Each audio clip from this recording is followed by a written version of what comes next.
Hola a todos, ¿cómo están? Estamos aquí en Medellín, en Colombia. Estamos junto a Martín Jaramillo, que es economista, y estamos aquí en la universidad.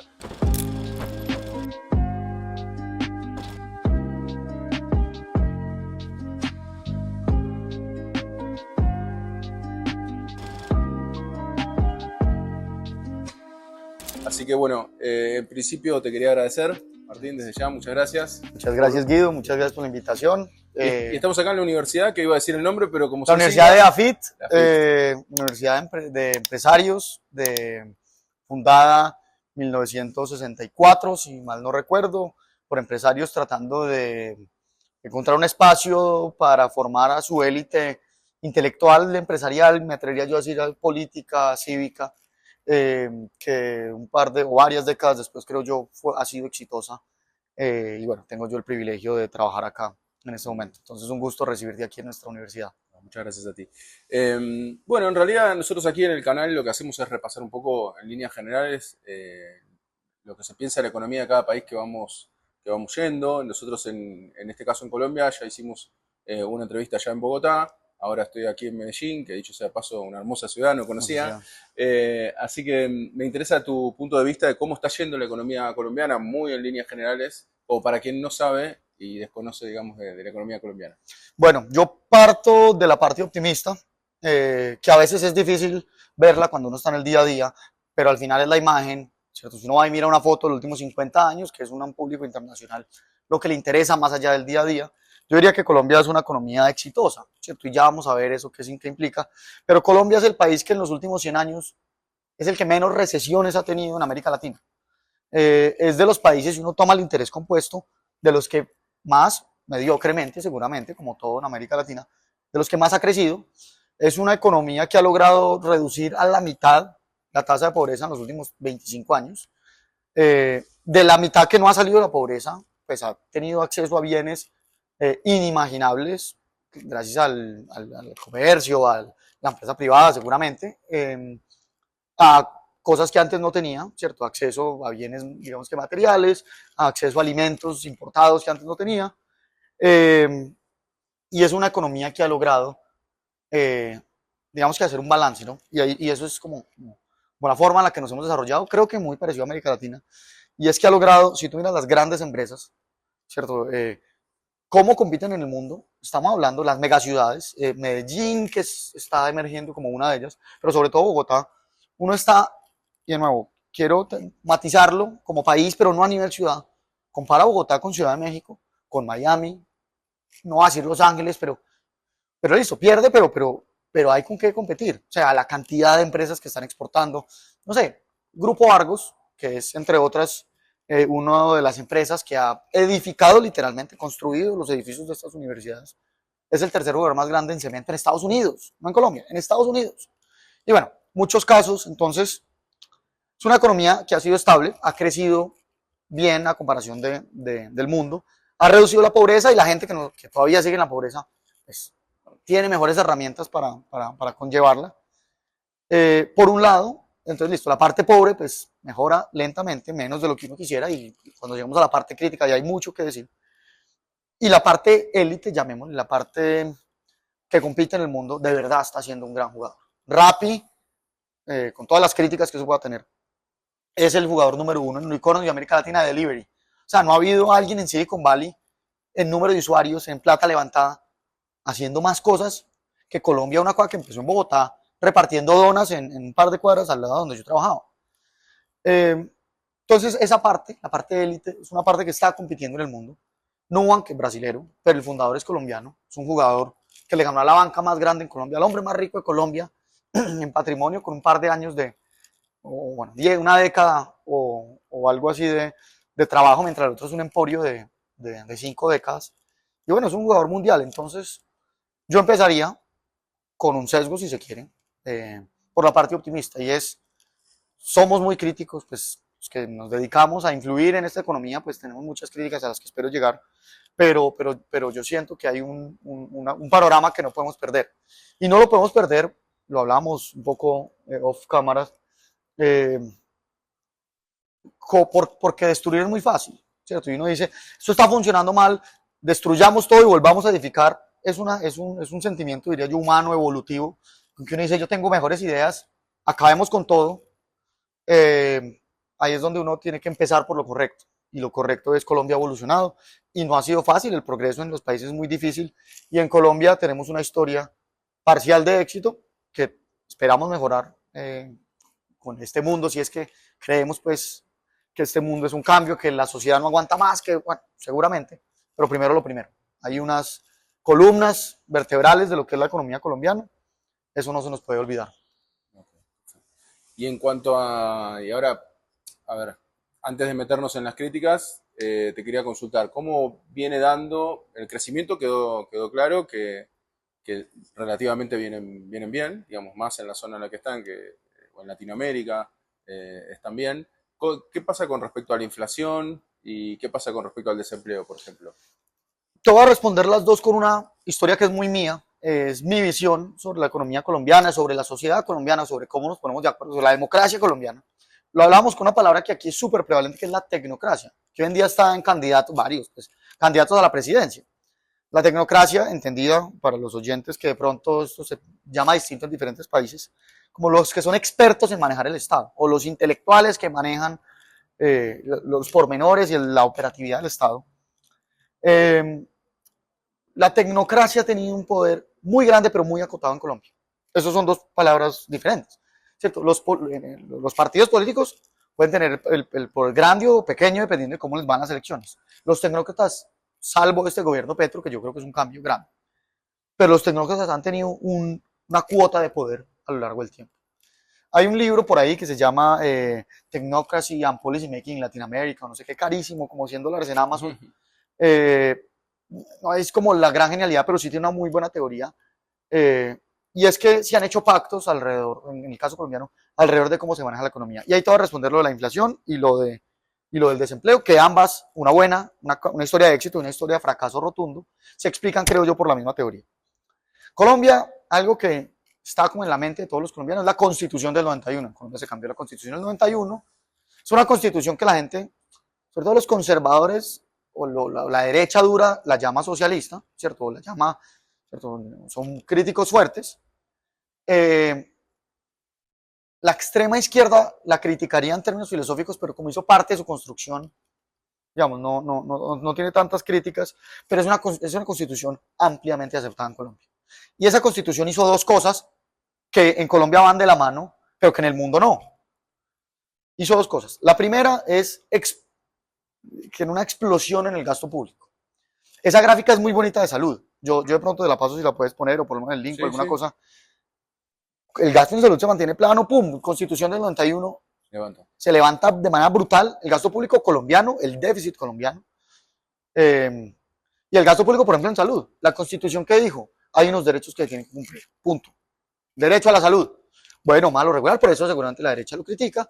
La izquierda la va a criticar, la critica hoy en día, incluyendo uno de los que se hace llamar como uno de los que la creó Petro, el gobierno Petro, las está diciendo esto que la quiere cambiar, algo pues muy peligroso, casi que rechazado por unanimidad por toda la sociedad colombiana, todos los sectores políticos por lo menos. Pero entonces la izquierda va a venir a criticarla porque, bueno, por un lado, le dijo a la sociedad colombiana que hay unos derechos que se van a cumplir, educación, salud, bueno, unos con más éxito que otros. La pensión, por ejemplo, no se ha cumplido del todo, pero la Constitución, esto hay que cumplirlo, pero por otro lado dice, ojo, hay que, primero, sostenibilidad fiscal. Usted no puede gastar más de lo que ingresa de manera permanente. Y segundo, señores, ojo, que el sector privado tiene que ser parte. Entonces, era una época, veníamos, claro, 10 años después, pero eso era una época que claramente tiene que ver con Reagan, Thatcher, en el mundo, no sé qué. Empiezan a fracasar a nivel de la América Latina los proyectos estatistas de nacionalizar todo. La CEPAL, que tuvo tanta influencia, empezamos a repensar esa forma de desarrollo. Vamos a desarrollarnos de manera moderna. Por eso gente como yo, claro, uno puede tener una crítica o una línea o alguna cosa, pues la Constitución del 91 es una buena forma de ponernos de acuerdo. Entonces, de nuevo, tecnocracia, derechos, mercado. Esas cosas como que se compactan y rigen lo que es la economía colombiana. Entonces a los tecnócratas se les dice, esto hay un libro que se llama Decidí contarlo, de Guillermo Perry, Es como la historia de la tecnocracia colombiana a través de un personaje que la vivió, un personaje de centro izquierda. Y lo que él dice en ese libro, que yo creo que, digamos, es un poco cínico, pero creo que es cierto, es la clase política, la gente que tiene votos, la gente que puede ir a un barrio y decir, voten por mí por tal y tal cosa, con populismo, sin populismo, con, digamos, clientelismo, con lo que quieran, que es una gente que tiene, por mucho que nos guste o no, tiene un poder legítimo sobre los votos, la constitución, la democracia. Se puso de acuerdo con la tecnocracia. Le dijo, usted maneja el Banco Central, nosotros no, como políticos, no nos metemos. Víctor Renan Barco, un político, pero político, lo que Milei le llamaría la casta, pero la figura hecha político, un tipo que ha vivido el Estado toda la vida, decía en el Congreso una cosa muy bonita. Víctor Renan Barco es de Caldas, del departamento del que yo soy, de la zona cafetera, llegó y dijo, siquiera nosotros no tenemos el control de Hacienda, eso es Hacienda Pública, las finanzas, el Ministerio de Economía, y no tenemos control sobre el Banco de la República. Nosotros los políticos, decía él, un político de toda la vida al final de su vida, porque si no ya nos hubiéramos tirado en este país. Yo creo que eso refleja muy bien el acuerdo. Los tecnócratas manejen las finanzas, ahí vamos a poner un economista con PhD educado en Colombia, un poco caricaturizado, pero sí, va uno mira y no es tan mentiras como estoy diciendo. El Banco Central no nos metemos, por constitución, el presidente nombra a una persona a la junta, no sé qué, hay unas mayorías, ningún presidente controla. Inclusive los presidentes, inclusive Petro, el más antisistema del mundo, nombró una persona idónea, alguien de nosotros, pues por decirlo así, alguien que no le va a hacer caso al presidente a la hora de subir tasas, bajar tasas. Inflación, finanzas públicas, déficit, defaults, lo maneja la tecnocracia en Colombia, por lo menos hasta ahora, o inclusive hasta ahora. El desempleo es ese caso, ahí es donde la política dijo, no señores, que bajar el salario mínimo. En Colombia hay casi que unanimidad con que el salario mínimo es perjudicial. Claro, los más liberales dicen hay que eliminarlo, hay que bajarlo. Los otros dicen no, busquemos una alternativa. Pero todo el mundo está de acuerdo en los expertos con que eso es malo. En Colombia, y ahí empecemos por ahí por la crítica, Colombia estamos con un consenso hacia la mediocridad. Hoy en día puede estar en lo que sea, pero históricamente tasa del desempleo al 10, informalidad al 60. Y eso que pasamos del 70 al 60 con una reforma tributaria que nos parece del 2012, cuando cambiamos los impuestos, se los quitamos al trabajo y se los ponemos a las empresas. O sea, del peor mundo al segundo peor de los mundos. La idea es que eso le llegue a las personas, ¿no? En una declaración de renta y no en un payroll tax. Pero reducimos la informalidad del 70 al 60 y todo en Colombia felices, incluyéndome claramente. Un hombre, ¿dónde están las ideas para bajar del 60 al 20? No hay. No, eso no es. Nadie, no hay ningún candidato a la presidencia en los últimos 15, 20 años que tenga una propuesta que pueda reducir la informalidad del 60 al 40, o al 30 o al 20. Entonces esa es la mediocridad. En desempleo, la tecnocracia no ha podido llegar. Colombia hemos traído misiones de expertos nacionales de todas las universidades, expertos internacionales, que traigamos a Santiago Levy, el mexicano, que traigamos al otro, que a Hausman, que una comisión de meta expertos, que de todo. Llega la clase política y dice, no señores, el salario mínimo sube. Dicen, oiga, pero la informalidad no importa, eso no ha funcionado y eso, pues, termino con esto, es una tragedia. O sea, que el 50% de la gente en las ciudades, o sea, de 2 personas, una no esté aportando a seguridad social, no esté aportando a su pensión, no esté aportando a salud, pues eso es una tragedia, eso no le conviene a nadie. Lo que mostró la misión de empleo, pues uno de la reciente misión de expertos, es que eso no le conviene ni a las empresas, ni le conviene al Estado, que pone unas reglas incumplibles, entonces nadie las cumple, pero como la Constitución dice que hay que cumplirlas, le toca sacar la plata del fisco. A la empresa no le sirve porque las demandas, tal cosa, no puede ser tan productiva como teniendo trabajadores vinculados. Al Estado no le sirve porque pues, por costoso la gente le va, pero igual le toca pagar. Entonces, no sé, vamos a un paseo. Entonces dicen, la cuota son 100 euros. Y dicen, no los pago. Pero bueno, igual vente y yo te pago la comida. No, mejor págame 60 euros y más bien miramos qué hacemos. Y a las personas claramente que se quedan sin pensión, que no saben su estado de salud, que les da miedo, pues menos. Entonces, eso es como funciona la economía colombiana y en empleo es un pacto a la mediocridad. Pero con respecto a la inflación, sí, ¿considerás que está estabilizada? No, 100% estabilizada. Desde el 91 no hay una mala decisión, puede cuestionable, pero no hay una decisión mal tomada en el Banco Central de Colombia. Eso es fruto de un pacto político que llevó a la constitución política y eso está muy difícil de acabarse. Perfecto. Bueno, y con respecto, digamos, a las actividades que desenvuelve Colombia, yo justo en Bogotá fui a una feria de alimentos, en la cual había ido hace 10 años, y vi un desarrollo mucho mayor en cuanto a alimentos. Lo que me comentaban ahí es que hay mucha dependencia quizás con las materias primas, ¿no? Lo que es el café, banano, bueno, en fin, algunas materias primas colombianas. Vos ves que, sacando el caso que comentaste, obviamente de éxito de algunas tecnológicas, vos ves que hay un desarrollo industrial, que se está empezando un desarrollo industrial, o todavía sigue muy primarizada la economía, o qué pensás con respecto a eso. Eso es una tragedia de la economía colombiana. O sea, cualquier libro de economía de hace 90 años o 110 años, de hace 50, de hace 30, de hace 20 o de hoy, te va a decir lo mismo. Colombia depende de la industria extractiva.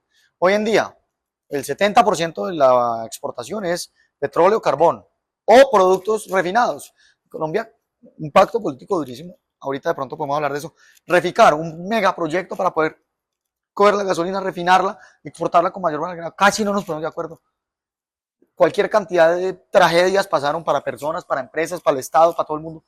La logramos sacar, ya tenemos petróleo refinado, pero sí, o sea, el que crean que Colombia no depende del carbón, del petróleo y del oro, hoy en día no está mirando los datos. Antes, y eso es eh, no sé si llamarle tragedia, una maldición o una bendición. Yo creo que, pues, recursos naturales es plata donde antes no había plata. Eso no es como que sea una bendición, es una Sí, mala pregunta. está planteado en economía, ¿no? La maldición Sí, de la los maldición de recursos los naturales. recursos públicos. Sí, Lo que yo digo acá es, tiene que ser una bendición. Hombre, no, que si yo me gano la lotería, puede ser una maldición. Hay estudios que muestran que la gente que gana la lotería sí. puede terminar siendo más triste. Sí, seguramente, pero tiene que ser, o sea, no estamos condenados al destino. No, no, a quienes lo han desarrollado bien, como Estados Unidos, que también tiene muchos recursos Exacto, naturales, o o Noruega, Australia, o sí. entonces tiene que ser una bendición. Entonces en Colombia, primera mitad del siglo XX dependíamos del café. Hombre, yo no quiero ser excesivamente duro porque juzgar desde hoy es muy fácil. Pero en Colombia entonces listo, somos muy buenos en el café. Entonces yo soy de la zona cafetera, mi familia tiene, como todos los de esa zona, pues algo de producción de café. Pero hombre, en Colombia, entonces claro, el café es lo importante, se forma una entidad alrededor de los cafeteros, es el gremio, nosotros lo llamamos gremio, es la Business Union, la agrupación de empresas más grande de América Latina, porque es de afiliación obligatoria. Eh, y eso se vuelve poderoso e infiere en el gobierno, entonces se vuelve, digamos, eso tal vez los libertades tienen razón, una confabulación entre empresarios y empresas y gobierno. Entonces nos metemos en eso, entonces el café empieza a caer por razones de la economía mundial y se nos aparece el petróleo. Ahí dependemos del petróleo. La pregunta sobre si el petróleo lo estamos volviendo carreteras y vías y bienes públicos, yo creo que es parcialmente cierto, con unas tragedias grandes. Entonces, si uno va y mira las cifras, si uno va donde un representante de la industria petrolera dice, se han construido 10.000 kilómetros de vías, me estoy inventando los números, 10.000 kilómetros de vías, no hay cuántos colegios, no hay cuántos acueductos, no hay cuántas cosas, y se los listo con nombre propio para que usted vaya y los mire. Eso es verdad. La parte en la que no nos hemos puesto de acuerdo es el desarrollo como regional, ¿cierto? Yo voy a Puerto Wilches, Santander, que es donde se está haciendo el piloto de fracking, se estaba haciendo porque este gobierno claramente lo frenó, y la gente allá detesta el proyecto, detesta el petróleo, detesta todo. Y uno dice, venga, entonces las zonas de alguna forma, así como el colonialismo de Estados Unidos viene, se nos lleva el petróleo y tal cosa, algo así hay algo internamente, y es con algo de razón, yo no quiero invalidar el 100% de sus críticas, pero sienten que ellos ponen las materias primas, pero el desarrollo nos lo llevamos en las grandes ciudades. Algo de eso puede ser cierto. Entonces, antes la plata se quedaba ahí y como no había capacidades, como la democracia no era tan madura para ese montón de plata, pues eso casi, no siempre, pero muchas veces iban corrupción. Ahí es donde uno veía pueblos, zonas, municipios muy pequeños, ciudades muy pequeñas, que no tenían acueducto, pero había una piscina de olas con motores que uno dice, claro, capacidades estatales. Construir una piscina de olas es traer un contratista, plata. Construir un sistema educativo es mucho más difícil. Para una ciudad que no tiene la madurez democrática para eso, digamos, esos son problemas por resolver. Pero, gracias a Dios tenemos esos problemas. Peor sería no tener ni la plata ni cómo ejecutarla. Ahora pues tenemos en la plata, pero no tenemos 100% cómo ejecutarla. Pero sí, o sea, eso es clarísimo. Colombia hace 100 años, hace 50, hoy y dentro de 20 años va a depender buena parte del petróleo, del gas, del carbón, de los productos refinados, de la minería. Si queremos hacer la transición, no me importa cuál, no me importa si tú eres, o sea, mi invitación sería, pues, o me parece que el debate es, si vos sos muy progresista y querés acabar la industria en algún momento, pues planteame un plan a 10 años, eso es muy ambicioso. Alguien más realista, me atrevo a decir como yo, con algo de, de pretensión, pues yo lo tiraría a 50 años. Alguien dirá, no, a 100 años, bueno, pero muéstreme sus números, porque puede ser una tragedia para la economía colombiana. Sí, y digamos, termino con esto. Antes, por lo menos cuando yo empecé a estudiar economía, había como una idea de que la gente pasaba de materias primas, del café, a la industria, a las telas y todas esas vainas, a los servicios. La industria, estamos en el lugar, en la ciudad de la industria. Es más, la industria de Bogotá, que también fue muy grande, era de propietarios paisas, de los antioqueños, de la gente de aquí de Medellín. Competían si acaso con Barranquilla, la ciudad del puerto. Y bueno, digamos que eso se industrializó y tenemos o tuvimos una industria que hoy en día, si no se piensa con una lógica de valor en el mercado, en un nicho donde sí puede competir, está muerta. O sea, la industria aquí como traigamos maquinaria pesada y pongamos obreros, yo no sé si eso fue cierto en algún momento, eso se puede criticar. Lo que sí sé es que hoy en día sí no es cierto. O sea, hoy en día nadie que abra una planta grande con el objetivo de tirar eso en el puerto y desconectado del mercado mundial, nadie en Colombia puede ganar plata en eso. De hecho, las empresas están quebrando por eso. Renault salió hace poquito, pero hay que tener una teoría, una economía globalizada, de cómo vamos a ganar. Entonces, de pronto vamos a terminar pasando de la manufactura a lo que somos buenos, que puede que sean muchos servicios. No sé, pero hoy en día sí dependemos de manera indeseable, pero sí dependemos mucho de las materias primas. Volviendo al tema anterior, porque me quedó algo pendiente por preguntar, ¿vos crees que en materia de inflación siempre y en todo lugar es un fenómeno monetario o crees que depende de otras variables? Eso es un debate muy bacano si uno está hablando en términos filosóficos. En términos prácticos no importa. Eh, yo tengo algo de libertario en mi pensamiento, yo sí creo. Yo sí creo, o sea, yo podría afirmar en piedra, la inflación es siempre en todo momento un fenómeno monetario. Ahora, en términos prácticos, porque filosóficos creo que tienen razón, en términos prácticos, la inflación es un fenómeno, es la subida generalizada de los precios en la economía. Cuando por alguna razón, o sea, hay un derrumbe y suben los precios, no sé, el derrumbe es de aquí a donde traen las telas, suben los precios de las camisetas. Eso no es inflación, eso es un aumento de precios, si uno es riguroso en el preciso. Ahora, como la inflación es algo que nada más, me permiten la analogía, Dios puede ver, ¿cierto? Nadie puede seguirle la pista a todos los precios. Los economistas expertos en medición económica se inventan una cosa que es el IPC, índice de precio al consumidor, que eso pues puede variar en todos los países, pero tienen más o menos los mismos principios. Entonces, claramente, si hay un derrumbe, las camisetas no entran, entonces va el encuestador, el de la oficina de estadísticas, pregunta cuánto cuestan, subió, pues aumentó, y como en popular discourse, en la opinión pública, a eso le llamamos inflación, que la inflación subió. Entonces, alguien podría decir, eso no era un fenómeno monetario, vea que no. Entonces, a lo cual yo podría responder, pues, no es inflación como yo la creo inflación, es IPC, y si para usted eso es IPC, pues, si para usted IPC es inflación, ok, you're right, tienes toda la razón. Ahorita es como la inflación de costos. Entonces, no, no me acuerdo cuáles eran, eso fue hace un par de años, 1 o 2 años. Como no, que el acero viene muy caro y que no sé qué. Entonces, por ejemplo, aquí en Colombia decían, no hay que subir tasas de interés porque el problema no es de monetario, sino es que las cosas están llegando caras. Okay, pues, yo creo que eso es un debate semántico. Que si uno empezaría cualquier discusión, defina mi inflación. Inflación es el fenómeno. Si es el fenómeno, yo creo que gente muy de diferentes vistas, libertarios y no libertarios, pueden estar de acuerdo. Listo. Generalizada de precios, la única forma es oferta de todos los bienes y productos y servicios y oferta de toda la masa monetaria, pues no hay sino cosas. Pero si estamos hablando en términos materiales, pues es como inútil esa discusión. Pero sí, entonces en Colombia la inflación pasa del 4 al 10, o al 12, o a lo que sea, pues. Pero digamos, ya sabemos que es transitorio, uno va y lo desagrega, no sé, en su momento, en 2021, si no estoy mal, Era por el precio de un fertilizante, sobre todo de la urea, de Rusia, la guerra. Entonces, pues más allá de separar, no, a ver, yo al principio suscribo a una posición que parece radical, porque la claridad conceptual sí es muy importante. Entonces, claro, alguien podría decir, el Banco de la República, ¿cómo se le ocurre? Vea ese, Banco de la República es el Banco Central, esa inflación tan alta. No, fresco, que ya sabemos que viene de acá. No es que el Banco Central esté circulando más masa monetaria de la que debería. Entonces, digamos, por claridad conceptual, creo que sí.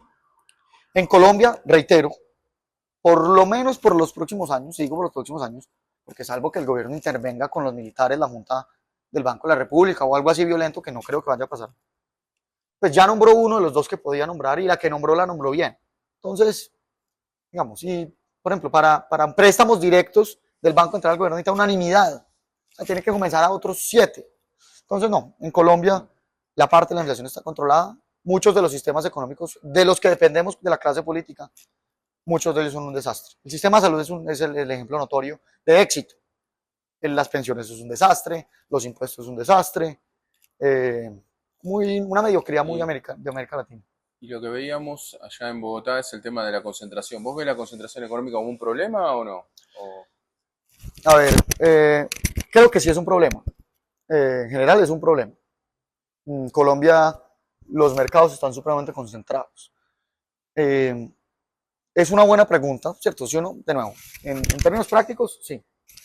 En términos, digamos, intelectuales, hay industrias que vale la pena que estén concentradas. Te voy a dar un ejemplo, una industria que yo siento, y lo he escrito y me ha causado peleas con algunos empresarios, con algunos pues, del sector. El sector telecomunicaciones tiene dos características. Ha avanzado muchísimo, los indicadores de Colombia son muy bonitos, de manera insuficiente, por supuesto, con muchas cosas, muchos éxitos colombianos o latinoamericanos, me atrevo a decir, pero hay un jugador dominante que está en una posición en la que puede quebrar al resto. Eso sí es negativo. Las autoridades de competencia en Colombia no han estado a la altura, han estado a la altura con personas que terminan liderando la entidad. Y me dice, wow, están a la altura, pero como entidad institucionalmente no.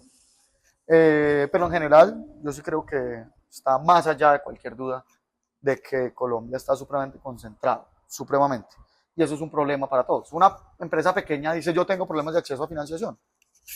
Hombre, de pronto sí hay un problema de que es el gobierno, pero si tuviéramos una banca muchísimo más vibrante, de pronto ese problema no existiría. Mi sesgo, si se quiere, libertario, yo no lo llevaría a utilizar el argumento de que hay industrias que vale la pena concentradas, que creo que es verdad, pero pues yo no creo que ese sea el problema en Colombia. Yo lo llevaría más al otro lado, decir, listo, están concentradas, ¿cómo traemos más competencia? Y ahí es una reflexión bueno, cómo bajamos barreras de entrada, cómo generamos, que, de nuevo, siento yo, esa no es una reflexión que se hace en Colombia. En un minuto te cuento una polémica que hubo hace poco. Estamos cambiando el sistema de pensiones. Se aprobó la ley de reforma de pensiones. Parece que se va a caer en la Corte. Pero más allá de eso, la discusión, la gran pelea en Colombia es que la representatividad de la Asociación de Fondos Privados de Pensiones de las AFPs, muy famosa en Chile, en Colombia, lo que dijo fue, cámbienos las comisiones, una parte que no voy a explicar, pero pusieron un tope, ¿cierto? 0,7 sobresaldo anual. Eso no es, para los que están internacionalmente, pues, véanlo con sus países, eso no es grande, no es mayor al promedio de la OCDE, de países desarrollados. Pero bueno, dependiente de ese número, todo el mundo, la pelea era si era mucho, si era poquito. Digo, ¿cómo es que no hay nadie que diga, deje que eso lo regule el mercado? Más bien miremos a ver cómo traemos 50 AFPs más para que todos digan, ¿cuál 0,7? Vengan, miremos, echemos a ver cómo se llama el 0,3. No, eso es como, cuando tú le decías concentración, eso está ligado a competencia. En Colombia la discusión sobre competencia, y eso habla del panorama intelectual, la siento yo está muy ausente. Tal vez por eso es que tenemos una cosa mediocre donde los que estamos más a la derecha nos defendemos de los ataques de la izquierda hacia las empresas, diciendo no hay que proteger las empresas, cuando la izquierda y la derecha deberíamos, o nos podríamos poner de acuerdo en, usted puede que le tenga menos confianza, yo le tengo más confianza, pero pongámonos de acuerdo en que con competencia ambos podemos confiar más en ellos. No, eso no, ese consenso no ha llegado mucho a Colombia. y las cosas que ves mal, que decías, son puntualmente de este gobierno, son cuestiones que ves más en general de Colombia. Eh, ¿Por dónde empiezo? Porque, digamos, empecemos por la parte antes del gobierno. Yo creo que vienen desde antes. Man. O sea, Colombia hizo un pacto con la mediocridad. Una mediocridad con logros que defendemos los que los hemos visto construir y ver lo difícil que es, los defendemos con mucho, con algo de irracionalidad, si se quiere. Pero es un pacto a la mediocridad. Es decir, alguien decía, con una pedacito, no creo que está equivocado, pero con un poquito de razón decía, ¿ustedes qué es lo que defienden? O sea, Colombia, 10% de pobreza extrema, 10% de la gente en pobreza extrema, 60% en informalidad, el 70% de la gente no tiene pensión, casi nadie, bueno, salvo en las zonas rurales, todo el mundo tiene acceso a salud, pero la salud, mucha gente, sobre todo en especialistas en zona rural, no, eso es una ilusión, les toca irse a una ciudad no hay cuántas horas. Las vías en Colombia han mejorado mucho, pero hay que pagar peajes. ¿Qué es lo que defienden ustedes? Entonces, vienen desde antes, ¿cierto? Vienen desde antes. Entonces, alguien podría decir, hemos ahorrado 400 billones de pesos en pensiones. Eso, pues, para que se haga una idea, el presupuesto total del gobierno anual lo tenemos nosotros ahorrado para pagar nuestras pensiones. Eso es algo muy bajito por comparación de Noruega, pero nos pone los primeros en países como el nuestro. Entonces, los problemas vienen de atrás. Aquí voy a hacer un paralelo que me van a detestar de todos los lados. Esa mediocridad, claro, Argentina siendo un país muy rico que venía cayendo, en mi opinión por lo menos, y Colombia un país muy pobre que venía subiendo muy lentamente. Llegó un momento en el que llegó un outsider, en el caso de Argentina Milei, en el caso de Colombia Petro, que siento yo, para mal, yo voté en contra de Petro, me parece que debíamos haberlo evitado a toda costa, no porque sea de izquierda, sino porque era la facción de izquierda que puede acabar con la institucionalidad colombiana. Pero más allá de eso, yo creo que tanto Miguel como Petro, cuando estamos hablando de largos periodos de tiempo, son una oxigenación en la que la sociedad dice, hombre, sí teníamos que hacer una propuesta, así fuera costosa políticamente, para bajar el desempleo del 10 al 6. No tenemos que llegar al 4, al 6, al 7. Colombia al 7, pues nadie ha hecho una propuesta con unos cálculos que no diga. No, cuando sabemos qué implica, porque los expertos más o menos saben, qué implica, qué hay que hacer para llegar al 6, dicen, no, eso es imposible, ni intentemos. Venga, propongamos algo para pasar del 10 al 9, o del 11 al 9. Entonces llega Petro, y claro, todos los problemas los ha empeorado, yo quiero ser categórico en eso. O sea, mi opinión no es que Petro esté mejorando algo, no.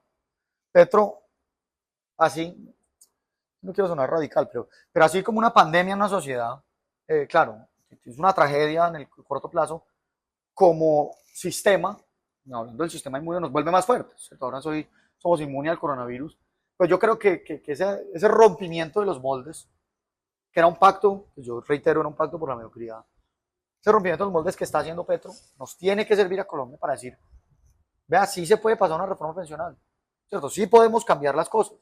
Es que antes decíamos, no, esto es imposible. Mejore una cosita por aquí. Es parecido a lo de Milei en ese sentido. Entonces, Milei, exactamente, yo creo que en ese sentido se parecen.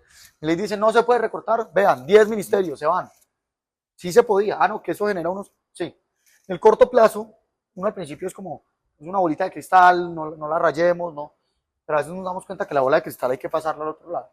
Y que de alguna forma nos tenemos que poner de acuerdo. Entonces, en este momento, quiero reiterar, porque es lo que yo opino todos los días. Alguien podrá decir, venga, pero usted dice, no. Lo que está haciendo Petro sistemáticamente, sector a sector, de manera objetiva, mirando los datos, es deteriorarlo. No solamente las cifras actuales, sino las futuras, porque está destruyendo capacidades. Pero pues, bueno, uno podría ser pesimista y decir, pero bueno, a mí me queda mirar para adelante y decir, romper esos moldes. Y hay que decir, 30 años dijimos, es imposible la reforma pensional, bueno, la acaba de pasar él. Es decir, hay que ganar las elecciones y hay que pasar una reforma pensional que sí sea. Y la salud, y no sé, entonces no, entonces las empresas, no, que estamos en atacar las empresas de manera visceral en este momento de parte del gobierno, acusándolos de delincuentes y de ahí para arriba lo que quieres. Venga, pongámonos de acuerdo en, listo, hay un sentimiento, hay votantes que escuchan cosas malas de las empresas y dicen, sí, yo voto. ¿Por qué no canalizamos eso? Es decir, deme ese voto a mí y yo los malos comportamientos de las empresas, no sé, si llamas a una empresa y no te atiende, si llamas a cancelar el internet y no te lo quieren cancelar, si la aerolínea te cancela los vuelos y no pasa nada, Bueno, quiero canalizar toda esa frustración, que es legítima en un votante, en competencia. Y sí se puede pasar una ley, y sí podemos cambiar el Estado, que antes era una inercia gigante. Yo creo que tanto Milei como en Argentina, como acá Petro, está diciendo esa inercia no es un destino, es una decisión que ustedes tomaron y yo la voy a cambiar con las consecuencias que eso tiene. En cuanto al superávit, como para ir cerrando y no sacarte más tiempo, en cuanto al superávit fiscal, ¿vos lo ves como algo extremadamente necesario? ¿El déficit fiscal lo ves como que puede ser provisorio? Entiendo que ustedes están en déficit fiscal hace bastante, ¿no? Toda la vida. Salvo anomalías, subió el precio del petróleo por el pacto del no sé qué, tal cosa internacional, que Bueno, no sé si eh, sabes, bueno, en Argentina ahora pasamos a tener superávit, hay muchas críticas ahí internas, yo trato de explicarlo bastante. Hay muchos críticos que dicen que eso no es superávit, desde mi punto de vista sí lo es. Hay mucha postergación de pago, de deudas, pero en definitiva el superávit financiero, y más teniendo en cuenta los pesos que entran y los pesos que salen, sí, da positivo. O sea, efectivamente hay superávit en Argentina. o sea, a mí me parece espectacular con una idea que yo creo que lo respondo muy bien. A mí me gusta mucho tu libro. Hay otro libro muy antilibertario, creo que excesivamente antilibertario, pero es muy bueno, de Robert Frank, se llama Darwinian Economy. Ah, lo voy a leer. Y él, y él es libertario, yo no sé en qué libro es eso del pero es Sala y Martin. Creo que es en un libro que se llama Economía Liberal para no economistas y no liberales. Él tiene una respuesta a esa pregunta que me parece espectacular. Crítica a los libertarios, ofreciendo una respuesta libertaria un poquito más sensata, y es déficit fiscal cero, sí, pero en largo plazo. Hombre, o sea, en esto, un Estado, hay cosas en las que un Estado no se parece a una familia, a una persona. En esto sí. Es, o sea, si uno tuviera déficit fiscal cero, uno nada más no podría comprar una casa a crédito, no podría comprar un carro a crédito. No podría endeudarse para estudiar. Sí, sí, las obras públicas básicamente O sea, son parte de... y para estos países donde no hay carreteras, qué miopía tan impresionante. Yo creo que ese es el error, uno de los errores más grandes de los libertarios. Yo creo que las buenas de las críticas de los libertarios que uno les hace se eliminan o se mitigan, las más grandes, si uno cree en la filosofía liberal, pero con una lente un poquito más amplia. Entonces, yo soy libertario, sí, pero creo que hay que endeudarnos a 30 años para hacer el metro. Bogotá es, yo no he mirado los números, alguien los debió haber hecho. Puede ser de las ciudades más grandes del mundo, salvo pues por allá algunas en la India, destinadas absolutamente llenas de pobreza, que no tiene metro, no tiene una línea de metro. Colombia que sí, estamos peleando en estupideces. Colombia hemos tenido un gran pacto de saboteo con los megaproyectos. Entonces alguien dice que no, que elevado, otros dicen que subterráneo, por fin se contrata y el otro es viendo cómo lo tumba, entonces el otro dice que no. Bueno, en Colombia desde la Constitución del 91, por esa presión del gasto, corremos déficit constantes. Los economistas colombianos, eso es una tragedia, somos todos expertos en impuestos, porque cada año hay reforma tributaria para aumentar los impuestos. Entonces el pacto en el que estamos es, hay déficit, el déficit se vuelve insostenible, casi que por ley, o sea, un gobierno de derecha, de izquierda, de lo que sea, no tiene sino una opción razonable. Podría cambiar la constitución y hacer grandes cosas, pero no, normalmente tiene una opción. Radique en el Congreso una reforma tributaria para subir los ingresos. Entonces, déficit, suben un poquito, vuelve déficit. Eso es insostenible en el largo plazo. Claro. Colombia, si uno va y mira a lo largo del tiempo, puede buscar en Google Trends, reforma tributaria estructural. Cuando decimos, no podemos cada 2 años subir impuestos. Es verdad. Pero pues tenemos unas cortes, una constitución, una sociedad que siempre pide más gasto. Una de las cosas, para que esto conecta varias cosas muy importantes. Yo me acuerdo cuando te contaba hace poquito, pues yo soy algo liberal, menos libertario que liberal, pero soy muy liberal. Antes más libertario que ahora. Pero antes era monto, reduzca el gasto. Suban los impuestos, no hay problema. Pero reduzca el gasto en las cosas que no son útiles. Colombia siempre suma el gasto. ¿Qué nos decía como el consenso intelectual? Es imposible, en Colombia no se puede reducir el gasto por ley. Bueno, estas semanas, en el gobierno que más ha querido, y ha aumentado el gasto. La subida de impuestos más alta de la historia, ha aumentado el gasto más. Claro, lo subió mal, sin tecnocracia, lo subió con formas que se cayeron en la corte, que no se materializaron. Le tocó recortar el equivalente a una subida de impuestos total en gasto. Entonces es donde muchos de nosotros estamos diciendo, sí se puede reducir el gasto. Lo hizo el gobierno Petro, lo hizo el gobierno de extrema izquierda en Colombia, porque le tocó, claro. Y eso habla un poquito de Colombia. Hemos tenido déficits fiscales grandes, e inclusive, y lo digo de extrema izquierda, alguien por decir, no, yo creo que analizándolo desde cualquier métrica es extrema izquierda, ¿cierto? Inclusive muchas veces autoproclamado extrema izquierda. Pero inclusive un gobierno de ese tipo, que quisiera correr el déficit fiscal, tiene una institucionalidad que le dice, no señor, no puede. Ah, que tiene que hacer un recorte fiscal parecido al que haría Milei si fuera presidente acá. Sí. ¿Y qué le ha tocado al gobierno? Hacer caso. ¿Por qué? Porque esa parte del gasto público no la maneja la política, la manejan unas reglas de expertos. Esa es la forma en la que ha funcionado la economía colombiana. Entonces, uno déficit fiscal o superávit fiscal, sí, cuando la economía va bien, tenemos que estar en superávit fiscal. En donde la economía pues, o iba bien y corríamos déficit. Cuando la economía va mal, ahí sí es donde uno tiene que sacar déficit. Déficit para hacer obra pública que aumenta la productividad a largo plazo, sí. Déficit para pagar gasto corriente, no. Más allá del si sí o si no, es cómo y cuándo. Pero no, Colombia siempre hay un déficit Y moderado. ese déficit lo cubren con deuda. Lo cubrimos. Hay una cosa que se llama la regla fiscal. Y es en Colombia, se ha venido sofisticando pues, como las reglas mediante las cuales un país se puede endeudar. Entonces, te permite endeudarte más cuando estás en crisis, cuando la economía está en recesión. Se puede suspender, por ejemplo, en la pandemia. Y menos cuando la economía, cuando el precio del petróleo, por ejemplo, va muy alto. El gobierno, que es propietario mayoritario de la empresa grande, la más grande de Colombia, de lejos que es Ecopetrol, le entra un montón de plata. La regla lo que le dice es ahorre. Entonces, puede que no haya un superávit fiscal, pero sí hay un déficit menor.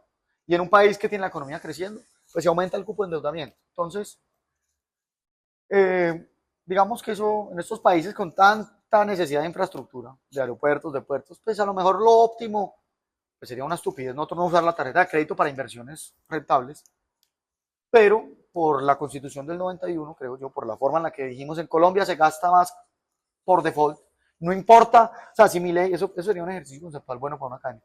Si mi ley gana Colombia, la tiene muy jodida. O sea, la tiene muy jodida porque, cierto, las cortes tienen mucho poder. Claro, tendría que reformar la Constitución. Eso, y las cortes van a decir, no puede reducir el gasto en salud, punto.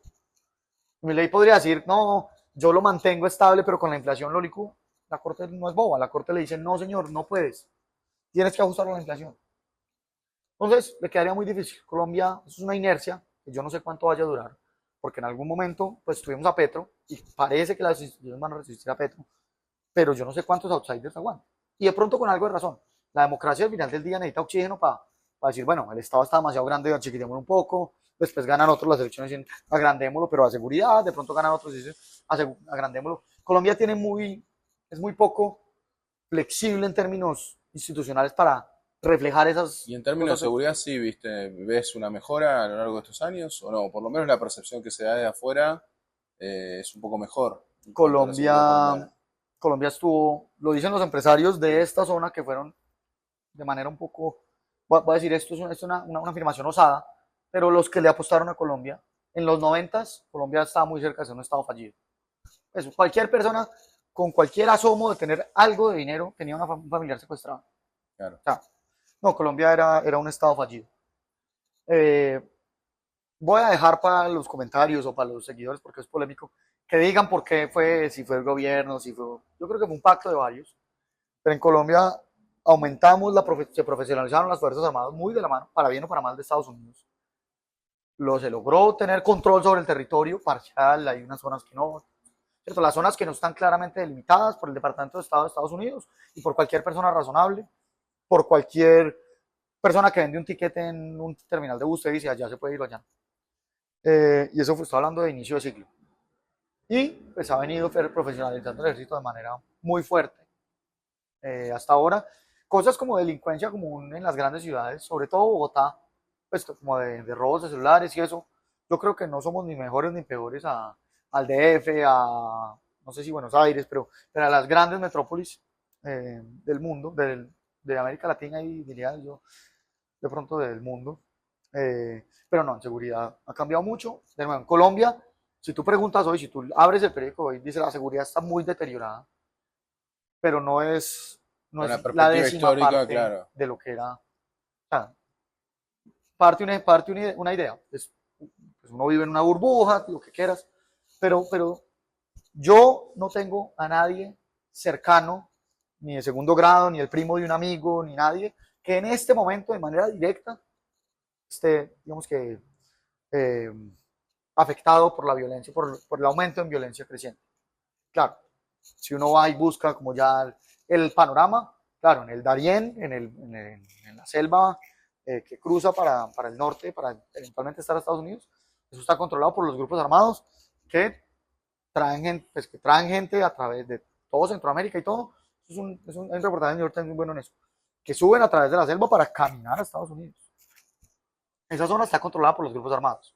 Ahora, eso está lejos de las ciudades. Pero, pues de nuevo, como todo, Colombia es un país que ha multiplicado por 10 la cantidad de turistas que recibía a comparación de la época. Si tú vas y miras Cartagena como puerto, con humildad, pero con orgullo, es un pueblo pues es una ciudad que le compite en este momento a Aruba, a Bonaire, a Curazao, a Granada, a Cancún, ¿cierto? Es un destino que está en el panorama. Entonces, bueno, si estuviéramos hablando en un grupo de colombianos que conocemos, que ya damos por sentado que cesó la horrible noche, como dice el himno de Colombia, pues de pronto seríamos pesimistas, diríamos, no, la seguridad está muy mal, estamos viendo cosas que no veíamos hace 30 años, una bomba en Medellín, en donde estamos en este momento, fue la ciudad más violenta del mundo. El alcalde de Nueva York, no me acuerdo el nombre en este momento, dijo que había que bombardear Medellín, a toda la ciudad. Esto era una plaga de terrorismo, de narcotráfico, todo.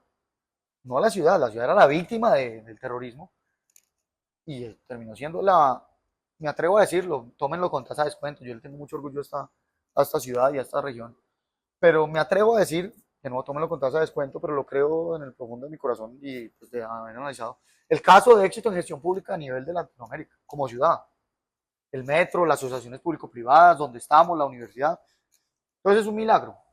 Y yo creo que para una audiencia internacional no se puede perder esa perspectiva histórica, porque es de la que nos acordamos. Yo no lo juzgo con demasiada dureza, porque entre otras es lo que uno ve en Netflix. Entonces, si estamos viendo la Colombia de los 80s y los 90s, que es lo que se ve en una serie en Netflix, es una Colombia distinta. Se parece más a la Colombia de Encanto, ¿cierto? El panorama histórico. Ahora, uno entra y no va a negar la realidad. Hay retos grandes. Eh, entonces, listo. De pronto los carteles ya no son de Medellín, sino de México. Diferencia no hace. Colombia sigue siendo uno de los mayores, Sí, el mayor productor, desafortunadamente, de cocaína del mundo. sí, eso es lo que te iba a decir. Me sorprendió ayer a la noche cuando estaba caminando acá, que no me ocurrió con otras ciudades latinoamericanas, la cantidad de cómo te ofrecían cocaína o ese tipo de cosas que en Buenos Aires, eso por lo menos así abiertamente no ocurre, ¿no? Obviamente consumo hay en todos. Te, eh, te cuento de manera en 30 segundos, porque son dos fenómenos distintos. El fenómeno que tuviste es real, pero es muy coyuntural y muy concentrado, no en Bogotá, en Medellín. Si tú te metes a sí, sí, pasó en digitalnomads.com, Medellín, sí. Medellín, o sea, es como la ciudad número uno para nómadas digitales del mundo. Ellos lo califican, tiene buen internet, buen servicio. Ellos lo que dicen los gringos o los extranjeros cuando vienen a Medellín es, gracias a Rappi, ellos dicen, yo en mi celular tengo acceso a 100 restaurantes que me llegan a mi casa en 40 minutos. ¿Eso en qué parte del mundo pasa? Restaurantes de la mejor, bueno, no voy a decir la mejor, pero pues de la mejor calidad al mejor precio del mundo.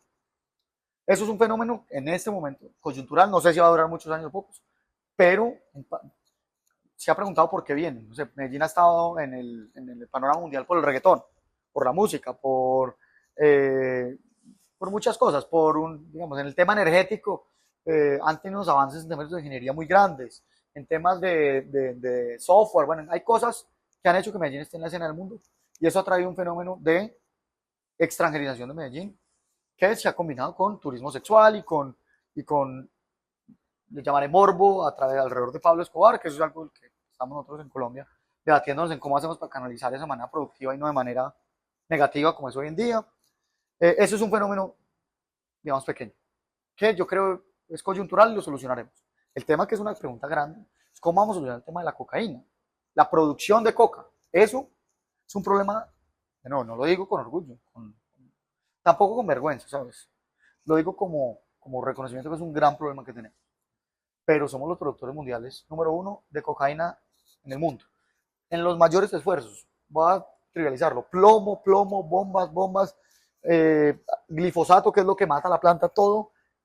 O sea, con toda la fuerza que Colombia, con ayuda de Estados Unidos, puede hacer, no movemos la aguja en cocaína. Cuando la movemos, que se pasa para países vecinos. Y cuando le bajamos un poco, vuelve. Es un problema mundial. Y es una tragedia para Colombia. Alguien podría decir, legalícela, no sé. Sí, primero estamos a décadas, creo yo, de legalizarla. Claro. Sí, sí, aparte en términos de oferta y demanda, la demanda sigue siendo alta, entonces Claro. la oferta se va moviendo. La pregunta es, ¿cómo hacemos? Eso no es una pregunta fácil. ¿Cómo hacemos para que, ojalá produzcamos menos, ojalá, no sé si eso sea posible con la demanda y si Colombia tiene los factores y no sé, ojalá que alguien tenga una solución para eso. Pero la pregunta es, inclusive produciéndola, ¿cómo hacemos para que eso no sea gasolina para los grupos armados, sino que sea gasolina para el Estado colombiano, para buscar alternativas, yo qué sé? No, pero eso no creo que haya, no hemos globalmente, los investigadores de Yale tampoco tienen una buena respuesta, o por utilizar cualquier universidad, o de Harvard tampoco tiene una respuesta, pero es una tragedia de la economía colombiana. Ojo que yo voy a decir dos cosas que quiero dar perspectiva. Yo soy realista al decir, somos el mayor productor del mundo, número uno. Eso es, no lo digo con orgullo. Pero dos, que eso la gente lo cree, pero está equivocado. La gente dice, bueno, son los productores mayores del mundo, es decir, el 50% de la economía se debe al motor de la cocaína. Eso es mentira. Es muy pequeño. Claro, porque es que el petróleo es mucho más grande.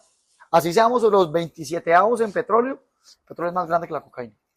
El carbón, así seamos los 17avos en carbón, es más grande que la cocaína. Entonces, somos grandes de un mercado pequeño en el mundo. Aparte me imagino también que es difícil de medir, ¿no? Porque uno no tiene tampoco el dato exacto. No es lo mismo que es petróleo cuando uno exporta, que tiene el dato muy exacto. Me imagino que deben ser aproximaciones más o menos buenas, pero no dejan de ser aproximaciones. Eso, yo creo que, pues, viendo tu canal y todo, la gente que te sigue, si hay algún estudiante de economía, de maestría, métanse o sea, les recomiendo mucho, hagan el ejercicio intelectual de ver cómo medir eso. Aquí se ha hecho de todo. Se ha mirado las fluctuaciones del dark web en Londres y de Mira. cómo eso cambia la demanda acá. Hay formas de aproximarse. No Entonces, sé. por ejemplo, hay unas cosas muy interesantes. Consumo de gasolinas, pues, no sé, estamos en una ciudad, alta densidad de edificios por todo lado, industria, hogar, una vía nacional. Uno puede saber más o menos que el consumo de gasolina de la avenida principal es alto. Hay gasolineras en la mitad de la selva en Colombia que tienen 10 veces el consumo de gasolina de la gasolinera más. ¿Qué es? Es obvio Claro, que es cocaína. claro. Sería bueno que un estudiante de los que te siguen, que le interesa la economía, pues diga, venga, busquemos una forma en la que yo estimo, porque no hay forma de saber, la cocaína con esto. Hay otro que fue precandidato presidencial, terminó en la cárcel no sé cuántas décadas, le clavaron 17 años, ya está libre, pero pagó como 8 intramural. Y ahí entrevistó no sé cuántos presos, con datos exactos y corroboraba con otros datos, no corroboraba con gasolina, pero haz de cuenta que buscaba que fueran, y tiene una estimación. Mira. Entonces, digamos, como ejercicio intelectual es bacano, como, o sea, saliéndose un poco de si es 20 o si es 30 el tamaño, es una cosa chévere, digamos, intelectualmente es bacano saber. Nos hemos aproximado mucho, entre otras, porque es una pregunta interesante, no solamente interesante, determinante para el futuro de Colombia. Entonces le hemos gastado un montón de cerebro de gente muy inteligente a eso, pero bueno, nos sobra que, que alguien más nos ayude en esa labor. Bueno, nos pasamos mucho tiempo, pero de todas maneras, si hay algo que te haya quedado por decir o hay alguna cuestión que no te pregunté, capaz que vos pensás que es importante, en algunos minutitos se puede hacer, si no, no, hablamos de todo igual. Hablamos de todo. Yo creo, Guido, eso es un poco hablando de lo del principio. En estas sociedades, a veces como que nos convencemos de que la institucionalidad, eh, cuando por fin la abrazamos, por fin la logramos, por fin, es como inamovible. Y yo creo que ahorita con tantos outsiders en Argentina, en Colombia, seguramente, en su momento fue Chile, en algún momento uno tiene algo de pánico en eso, y seguramente hay que tenerlo, por lo menos en el caso colombiano. Creo que tú piensas lo mismo en el caso argentino. Seguramente hay que estar como vigilantes, alertas, con algo de susto, de miedo. Pero en el largo plazo yo creo que eso nos tiene que servir para pensar que las ideas importan. Y las ideas en un field, en un marco conceptual como la economía, de ahí cosas que son reales, cosas que son mentiras, uno a veces se le puede perder de vista de que hay una filosofía detrás y de que hay una visión del mundo y que hay formas en que uno puede ir construyendo la institucionalidad, pero modificándola con las ideas que están. A veces yo creo que se nos olvida mucho y yo creo, termino con eso, es que por eso es que terminan los outsiders liderando las ideas. ¿Cómo es posible que la institucionalidad colombiana no haya sido un poquito más fuerte, girando en términos de democracia, de más socialdemocracia o más liberalismo, más izquierda, más... Y claro, nos arropamos en marcos, en pactos demasiado cerrados y terminan, porque los votantes son votantes que tienen poder, que lo hacen saber a través de las urnas, terminamos con los Trump, con los Petro, con esos outsiders que efectivamente nos dicen Sí. sí se puede y si usted no lo hace a través de la institucionalidad, a través de los expertos, a través de como lo ha hecho, yo lo voy a hacer con votos y con celulares. Ya no necesitan los partidos, antes necesitaba uno por lo menos los partidos políticos con redes sociales, gente que ve un video y vota, pues eso ya no, ya nos dura menos esos pactos que hacemos en América Latina. Entonces, no, pues espacios como estos donde se discuten las ideas, siento yo son muy importantes. Bueno, muchas gracias Martín por tu tiempo. Bueno, yo me despido acá.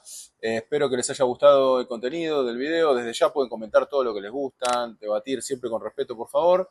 Y pueden dar like, pueden compartir para conocidos, amigos que tengan, que les parezca que puedan interesarles estos videos, este video puntualmente. Y acuérdense siempre de suscribirse.